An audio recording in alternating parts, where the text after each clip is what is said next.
जय हिंद students, this is Manoj Sharma. Once again welcome to my channel mathematical garden. आज हम क्लास 12th के चैप्टर नंबर 3 को पढ़ेंगे, जो कि है मैट्रिसेस, और ये हमारा मैट्रिसेस का पहला वीडियो है, पार्ट 1। ठीक है, सो इंट्रोडक्शन से चलते हैं कि मैट्रिक्स क्या होती है। So definition wise it is a rectangular arrangement of mn elements. mn means m into N.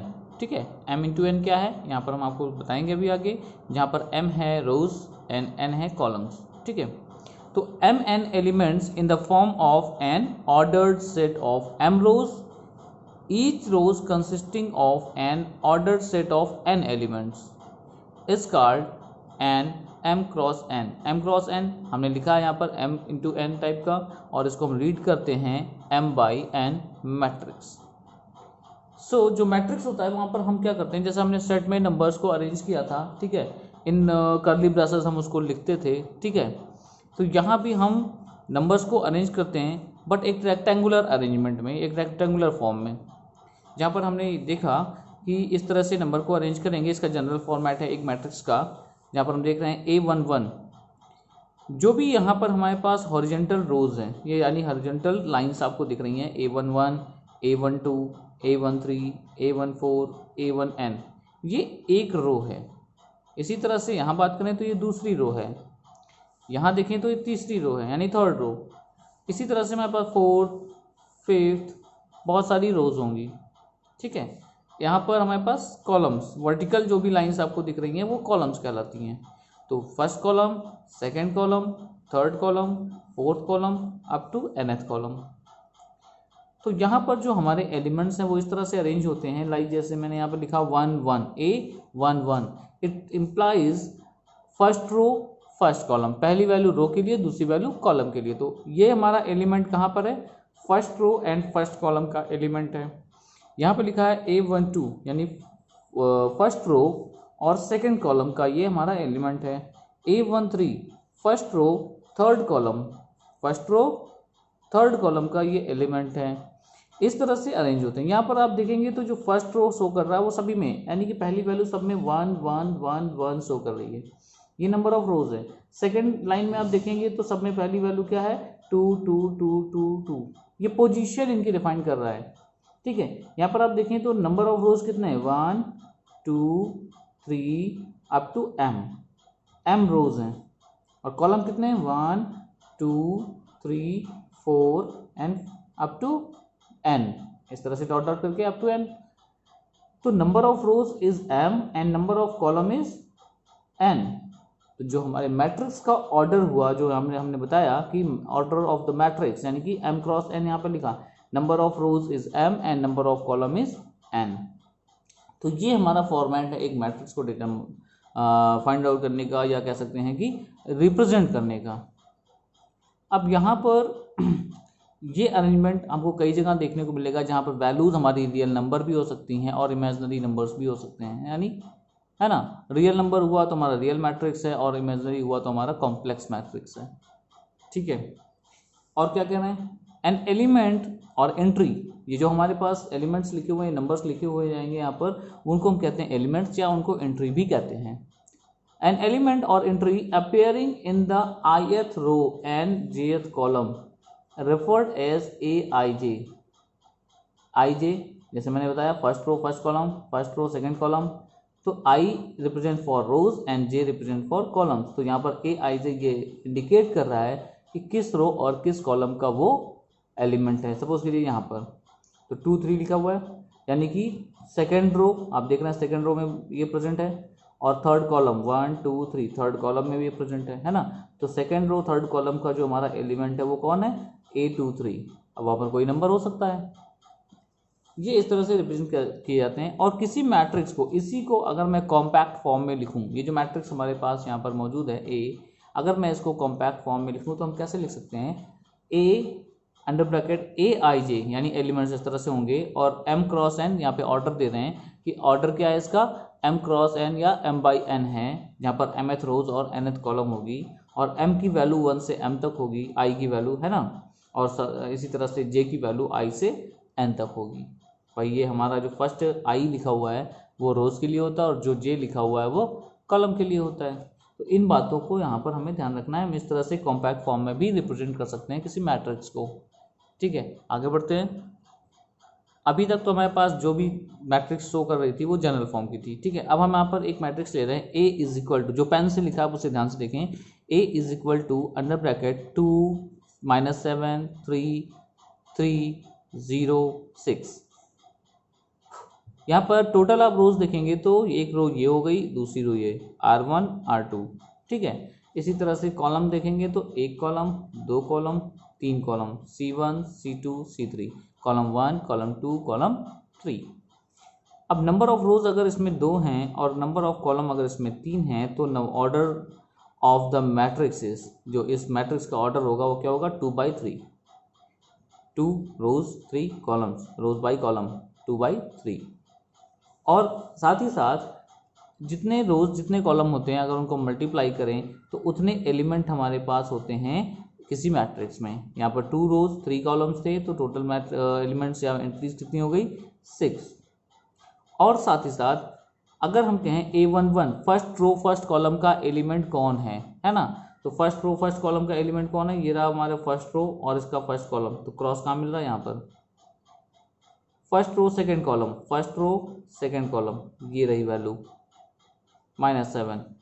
A13 यानी फर्स्ट रो थर्ड कॉलम, ये रहा second row first column 3 and second row second column 0, second row third column, second row third column 6। तो इस तरह से ये position हमको पता होनी चाहिए कि किस तरह से हम पोजीशन को डिफाइन करते हैं। पहले रोज देन कॉलम्स हम लिखते हैं। नाउ ये तो हो गई मैट्रिक्स का इंट्रोडक्शन। अब मैट्रिक्स के टाइप्स क्या हैं हम इनको जान लें। सबसे पहला आता है कॉलम मैट्रिक्स। कॉलम मैट्रिक्स उसे कहते हैं a column matrix. A matrix is said to be a column matrix if it has only one column. अगर केवल एक कॉलम है, रोज कितनी भी हो, अगर आप यहाँ पर देखेंगे 1 row second third 4, number of rows यहाँ पर आपको 4 मिल रहे हैं पर नंबर ऑफ कॉलम सिर्फ एक। तो कोई भी ऐसा मैट्रिक्स होता है जहाँ पर कॉलम सिर्फ और सिर्फ एक होता है तो ऐसे मैट्रिक्स को हम कॉलम मैट्रिक्स कहते हैं। क्लियर। रो मैट्रिक्स जहाँ पर सिर्फ एक रो हो, तो a matrix is said to be a row matrix if it has only 1 row. आप देखिए सिर्फ एक रो है, यहाँ पर कॉलम्स बहुत सारे बन जाएंगे 1 2 3 4 5। करेक्ट। तो 1/5 अगर 1 हमें रो में शो हो रहा है तो वो हमारा रो मैट्रिक्स है, अगर 1 कॉलम में शो हो रहा है तो वो हमारा कॉलम मैट्रिक्स है। ठीक है, ऑर्डर में हम ध्यान देंगे। ऑर्डर में अगर कॉलम की जगह कॉलम में 1 है तो कॉलम मैट्रिक्स, अगर रो में 1 है तो रो मैट्रिक्स। क्लियर। आते हैं next topic. Next is square matrix. Square matrix क्या होता है, ऐसा कोई मैट्रिक्स हमारे पास हो जिनके number of column and number of rows equal हों, है ना। A matrix in which number of rows and number of columns are equal is called square matrix. यानी m क्रॉस n हम हमेशा लेते हैं m/n, तो m की वैल्यू भी 3 है और n की वैल्यू भी 3 है और दोनों इक्वल हैं।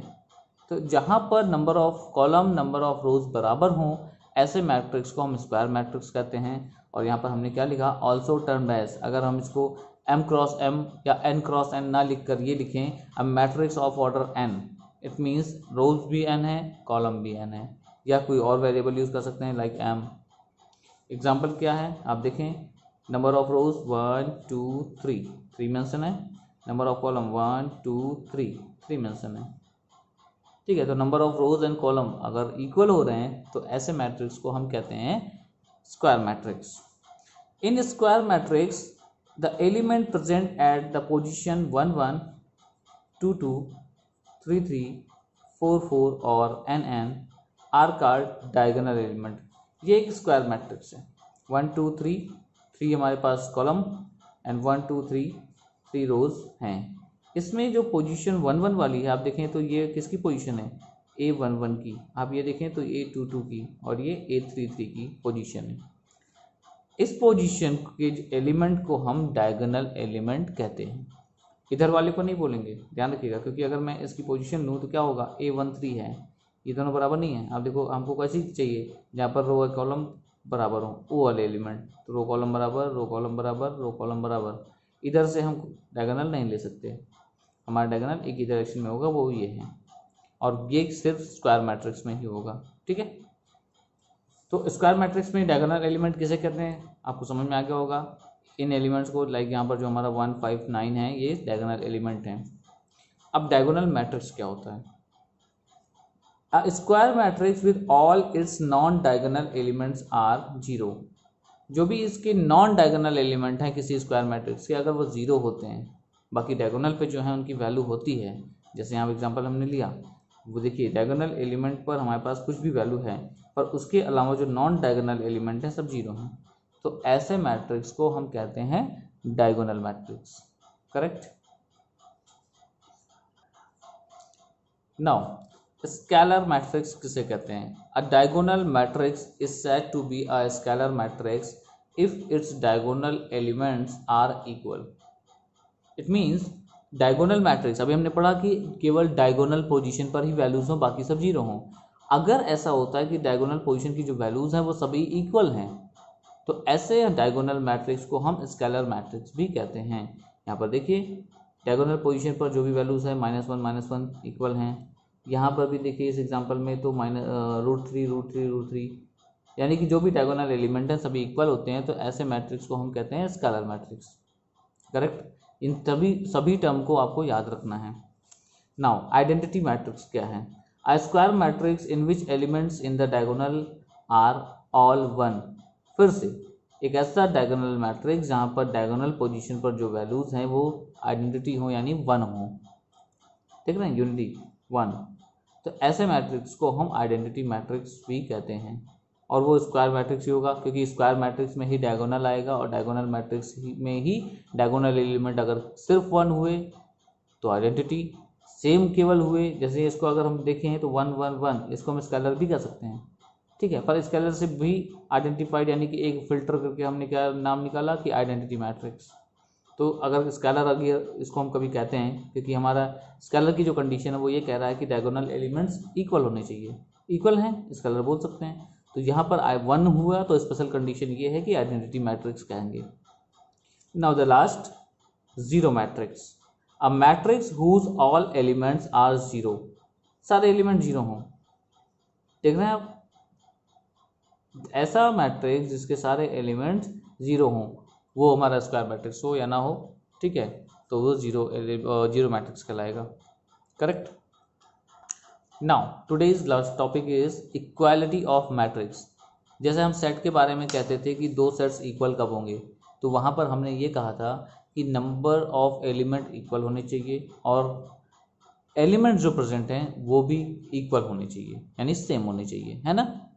यहाँ पर हम ये कह रहे हैं कि दो मैट्रिसेस तभी बराबर होंगे, सबसे पहला तो उनका ऑर्डर बराबर होना चाहिए, they are of same order, है ना। Each element of A is equal to the corresponding element of B. दूसरी बात ये, जो ए में एलिमेंट्स हैं वो बी के, यानी हमारा मैट्रिक्स बी के करस्पॉन्डिंग एलिमेंट के ही बराबर होना चाहिए। इट मीन्स अगर ये 1 1 की पोजीशन पर है 2, तो 1 1 की पोजीशन पर 2 होना चाहिए, तब बराबर है। अगर यहाँ 3 है 1 2 की पोजीशन पे, तो 1 2 की 3 पर 1 2 की पोजीशन पर ही 3 होना चाहिए।